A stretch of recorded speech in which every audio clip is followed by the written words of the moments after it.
পাকিস্তানের রাওয়ালপিন্ডিতে বুধবার সিরিজের প্রথম টেস্টে টসে হেরে ব্যাট করছিল পাকিস্তান। বৃষ্টিতে আউটফিল্ড ভিজে যাওয়ায় দেরিতে শুরু হওয়া খেলায় ফিল্ডিং নেওয়া বাংলাদেশের শুরুটা হয়েছিল স্বপ্নের মতো। তবে চতুর্থ উইকেট জুটিতে সাইম আইয়ুব ও সৌদি শাকিলের ব্যাটে ঘুরে দাঁড়িয়েছিল পাকিস্তান।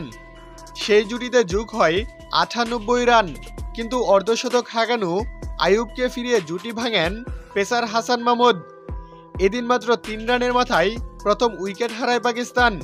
2 রান করা আবদুল্লাহ শফিককে ফিরিয়ে দেন হাসান মাহমুদ। শফিকের ক্যাচটি বাজ পাখির মতো লাফিয়ে ধরেন বাংলাদেশি ব্যাটার জাকির হাসান।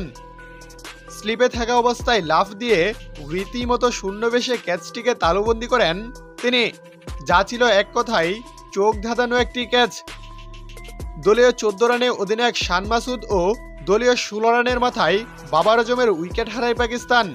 দুজনকে ফেরান শরীফুল ইসলাম। শান মাসুদ 6 রান করলেও রানের খাতাই খুলতে পারেননি বাবার আজম। কিন্তু এরপর সাইম আইয়ুব ও সৌদ শাকিলের ব্যাটে প্রতিরোধ গড়ে তুলেছিল পাকিস্তান। পানিপানের বিরতির পর সেই জুটি ভেঙে বাংলাদেশকে স্বস্তি এনে দিলেন পেসার হাসান মাহমুদ। এতে দলীয় 114 রানে 4 উইকেট হারায় পাকিস্তান।